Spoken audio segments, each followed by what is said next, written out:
जय हिंद साथियों, आप सभी का आपके अपने परिवार आसमा सिविल एकेडमी में मैं इशार अहमद आप सभी का पुरजोर स्वागत करता हूं और आशा करता हूं कि आप सभी स्वस्थ हैं और बिल्कुल मस्त हैं। मेरे प्रिय साथियों, आज हम पढ़ेंगे 8 अक्टूबर के इम्पॉर्टेंट करेंट अफेयर्स, जो कि हमारे एग्ज़ाम के लिए बहुत ही ज़्यादा महत्वपूर्ण होने वाला है।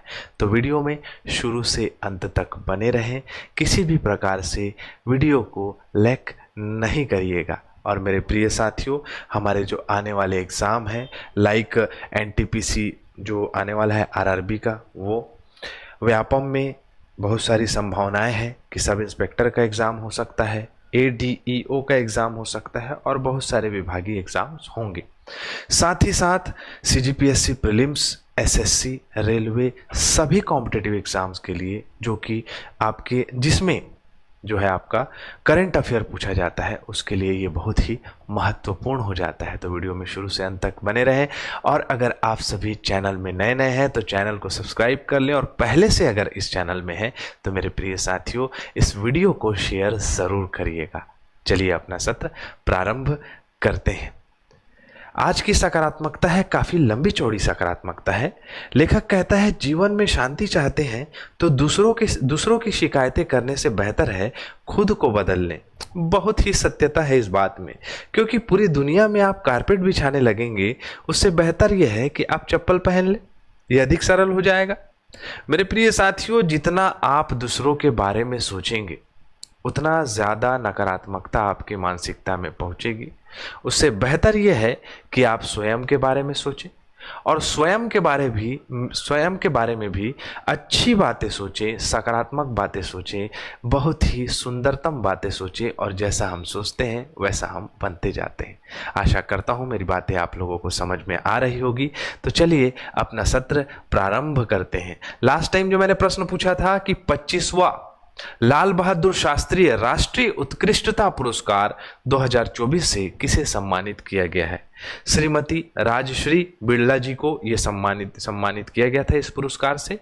आंसर दिया है यामिनी ने, वेरी गुड यामिनी। सूर्या ने आंसर दिया है, वेरी गुड सूर्या। शशि ने आंसर दिया है श्रीमती राजश्री बिड़ला, वेरी गुड शशि। और शशि ने और चीज़ें कही हैं कि आरबीआई के पहले भारतीय गवर्नर श्री चिंतामन द्वारकानाथ या सीडी देशमुख जो है ये रहे हैं। वेरी गुड, क्या बात है, वेरी गुड शशि। ऐसे ही मैं बीच बीच में जो प्रश्न पूछता हूँ उसके आंसर ज़रूर दिया करिए। और आप सभी से निवेदन करना चाहूँगा कि जो जो करंट अफेयर्स देखते हैं, लास्ट में मैं प्रश्न पूछता हूँ उसका आंसर ज़रूर दिया करिए।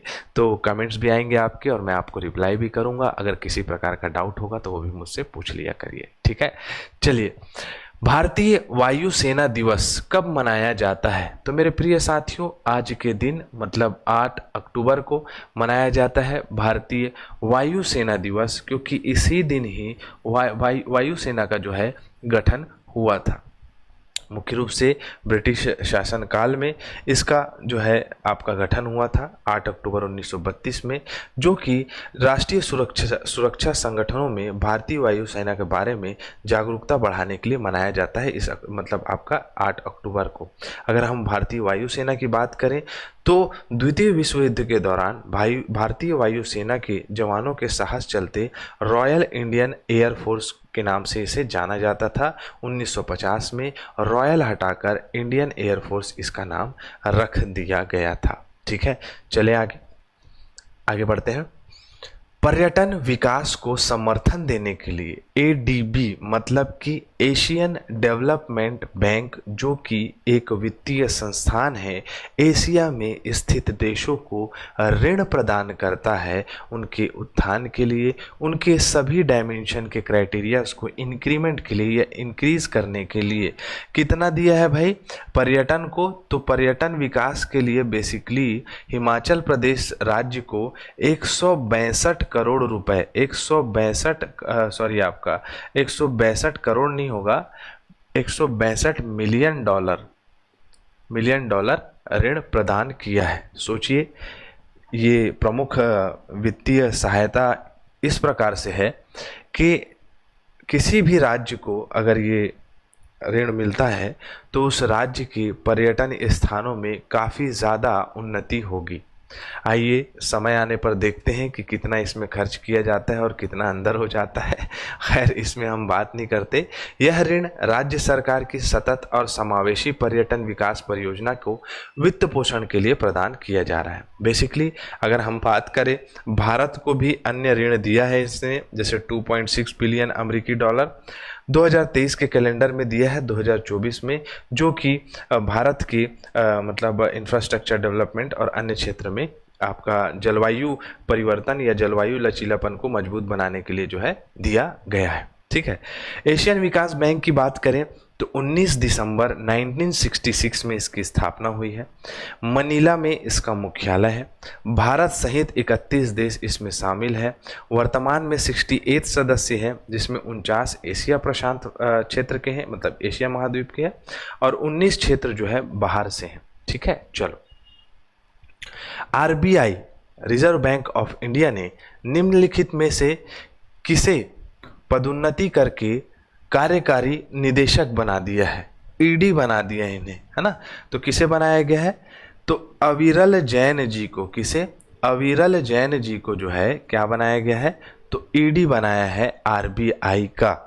ठीक है। अविरल Jain ji basically finance management, मुद्रा प्रबंधन जिसे कहा जाता है, विदेशी मुद्रा नियमन, पर्यवेक्षण और मानव संसाधन प्रबंधन, इन सभी चीज़ों में काफ़ी जो है आपका महारत हासिल करके रखे हुए हैं, और इन्हें आरबीआई का वर्तमान में ईडी बनाया गया, कार्यकारी निदेशक बनाया गया। ठीक है।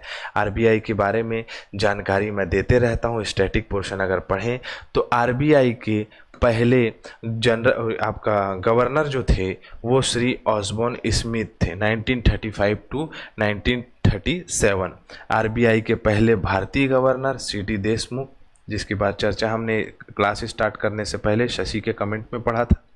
मनमोहन सिंह एकमात्र प्रधानमंत्री रहे हैं जिन्होंने आरबीआई के गवर्नर के रूप में भी कार्य किया है। आरबीआई का आधिकारिक प्रतीक चिन्ह ताड़ का पेड़ है और आपका बाघ का प्रतीक चिन्ह है, आप देख सकते हैं इंटरनेट से निकाल के। 1 अप्रैल 1935 में इसकी स्थापना हुई थी। और अगर प्रश्न पूछेगा कि इसका राष्ट्रीयकरण कब हुआ था, राष्ट्रीयकरण कब हुआ था, तो आरबीआई का राष्ट्रीयकरण हुआ था 1 जनवरी 1949 को। ये भी इम्पोर्टेंट हो जाता है मेरे प्रिय साथियों। ठीक है। मुख्यालय मुंबई में है, शशिकांत दास गवर्नर है। ठीक है। मेरे पैर में लग गया पढ़ाते पढ़ाते, आगे बढ़े, चले आगे। चलिए अगला प्रश्न देखते हैं। निम्न में से किस शहर ने 27 साल बाद अपना, यहां पर अपना होगा, 27 साल बाद अपना स्वयं का, अपना या स्वयं का 15वां ईरानी कप जीता है? तो किस मतलब आपके शहर ने जीता है? तो मुंबई ने जीता है। मुंबई जो है 27 साल बाद 1997 के आसपास जो है उसने जीता था लास्ट टाइम ईरानी कप, जो कि बीसीसीआई द्वारा आयोजित कराया जाता है। 1960 से ये स्टार्ट हुआ है, इसको जो है मुंबई ने जीत लिया है। अगर हम बात करें इस ईरानी कप की, तो ईरानी कप 15 बार मुंबई जीत चुका है, 6 बार कर्नाटक, दिल्ली 2 बार जीत चुका है, रेलवे 2 बार जीत चुका है, विदर्भ 2 बार जीत चुका है। रिसेंट में जो है ये जो आपके 2023, 2024 और 2025 में ये जो है आपके टीम ने इस मैच को जीता था। ठीक है। चले आगे। चलिए अगला प्रश्न है, बांसवाड़ा, बांसवाड़ा कहाँ है? तो बांसवाड़ा है राजस्थान में। कहाँ है? राजस्थान, बांसवाड़ा में आयोजित, बांसवाड़ा कहाँ है? तो राजस्थान में है।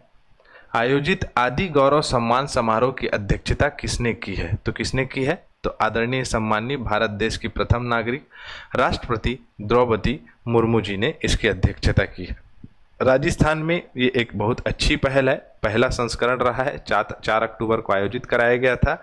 आदि गौरव सम्मान आदिवासियों के उत्थान के लिए, इनके सम्मान के लिए और इनको आगे बढ़ाने के लिए जो है ये कराया गया था। ठीक है। अगर हम बात करें तो यह पुरस्कार, यह जो सम्मान है, ग्राम पंचायत, पंचायती समिति, जिला परिषद, इन सभी को मिलाकर दिया जाता है, जिसकी अध्यक्षता द्रौपदी मुर्मू जी ने की और जो है सभी को इस गौरव से सम्मानित किया। अगर हम इसकी बात करें मुख्य रूप से इसके डायमेंशंस क्या रहते हैं, किस किस क्राइटेरिया में दिया जाता है, तो खेल, शिक्षा, साहित्य, संस्कृति, विज्ञान, प्रौद्योगिकी, आजीविका आदि के इस क्षेत्र में प्रदर्शन में प्रदान किया जाता है। 20,000 रुपये नगद दिया जाता है और एक प्रशस्ति पत्र दिया जाता है आदि आपका गौरव सम्मान से नवाजा जाता है। ठीक है, चलिए निम्नलिखित में से किनसे लीमा पेरू में आयोजित ISSF जूनियर विश्व चैंपियनशिप 2024 में 25 metre rapid fire pistol event में टीम स्वर्ण पदक जीता है? तो भारत पहले स्थान में रहा है, दूसरे स्थान में रहा है चाइना और तीसरे स्थान में रहा है अमेरिका, जिसमें कि आप देख सकते हैं ऑप्शन बहुत जो है किनारे लग गया है। राजवर्धन पाटिल है, मुकेश आपका नीलावली है, हरसिमर सिंह रत्था है, ये तीनों ने जो है आपका इस स्वर्ण पदक को जीता है इस इवेंट में। ठीक है, 25 metre rapid fire pistol event में।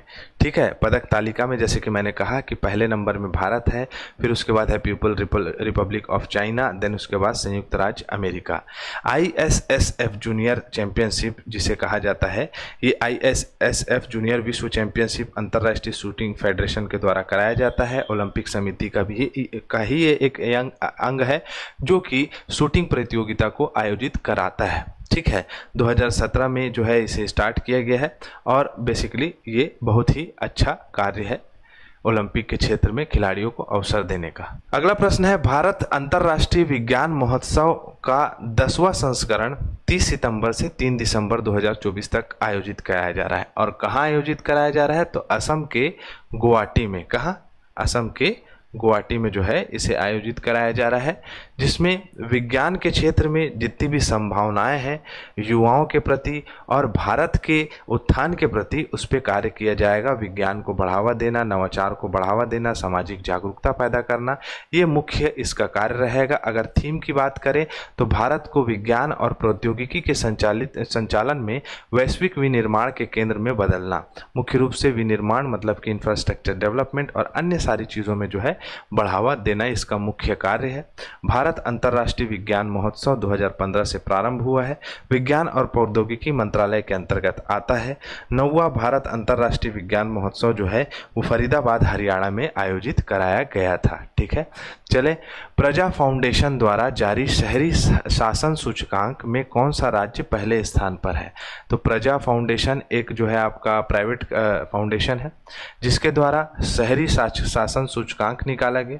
इस सूचकांक में बेसिकली जो है सबसे बेहतर अगर राज्य है जहां पर संचालन हो रहा है, शासन की प्रणाली बेहतर है, वो है केरल। केरल जो है पहले स्थान में है। आइए देख लें किन किन राज्यों को इसमें जो है मतलब रैंकिंग दिया गया है।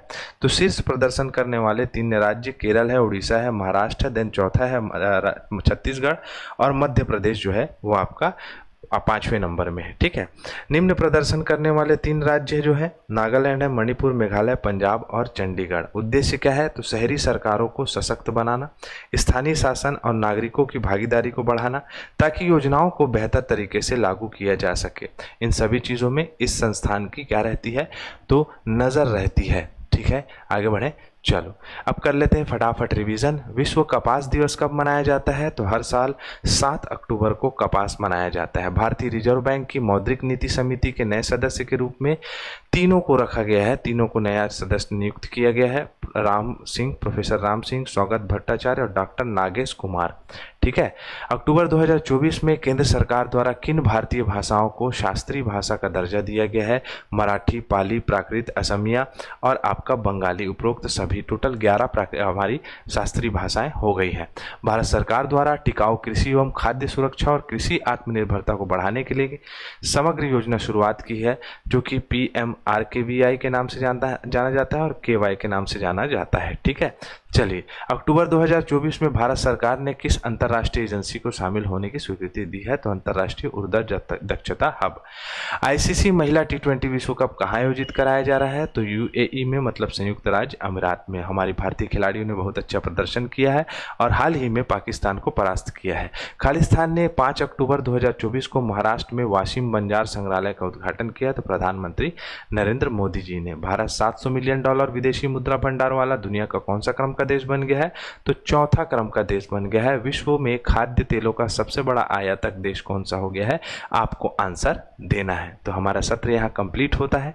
इसी के साथ मैं इजाजत चाहूंगा। जय हिंद, जय भारत।